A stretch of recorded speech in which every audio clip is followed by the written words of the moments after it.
Moi, j'ai pas l'impression que ma mère a été convertie par ses bourreaux parce que elle a quand même passé 5 mois ici à la maison.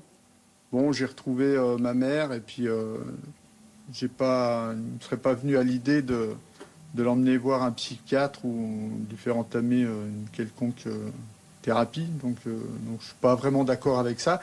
Ce qui me choque dans les propos de Madame Le Pen, mais comme dans ceux de tous ceux qui se sont exprimés avec violence, c'est qu'elle retourne auprès de ses bourreaux.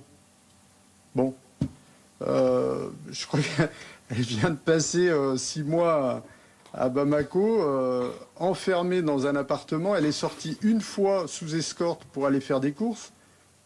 Je n'ai pas l'impression qu'elle soit retournée auprès de ses bourreaux. À moins que ses bourreaux, ça soit, donc je rappelle, le peuple malien, oui, les Bamakoises et les Bamakois. Je ne comprends pas ça.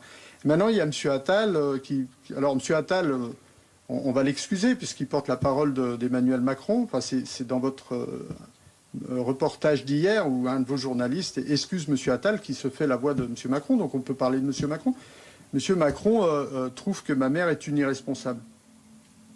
Bon, ma mère, elle a été enlevée en décembre 2016. 6 mois plus tard, le chef du GSIM revendique la paternité de l'affaire. Et M. Macron s'empresse de déclarer « Ces gens ne sont rien, on va les éradiquer ».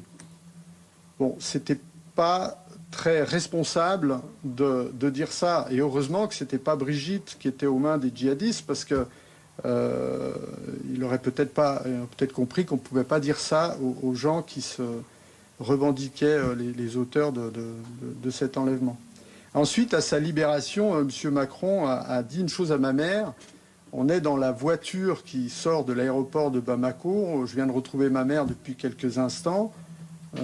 L'ambassadeur de France donne le téléphone à ma mère pour la mettre en communication avec le président. Et la première chose qu'il lui dit, c'est « Mais Madame Pétronin, vous êtes increvable ». Je trouve que c'est pas très responsable non plus de dire des choses pareilles. Je m'étonne aussi. Vous voulez qu'on parle de responsabilité, on peut parler de responsabilité. Je trouve que c'est pas très responsable de faire passer ma mère pour quelqu'un qui va mettre en péril les soldats français actuellement, là en 2021, alors qu'ils savent très bien où elle est, dans les conditions où elle vit, avec toutes les mesures de sécurité qu'elle prend, et dans la zone précise où elle est. De faire croire qu'elle est retournée auprès de ses bourreaux dans le Nord Mali, qu'elle met en danger la vie de nos soldats, je pense que ça, c'est pas très responsable non plus. Les Français doivent savoir la vérité.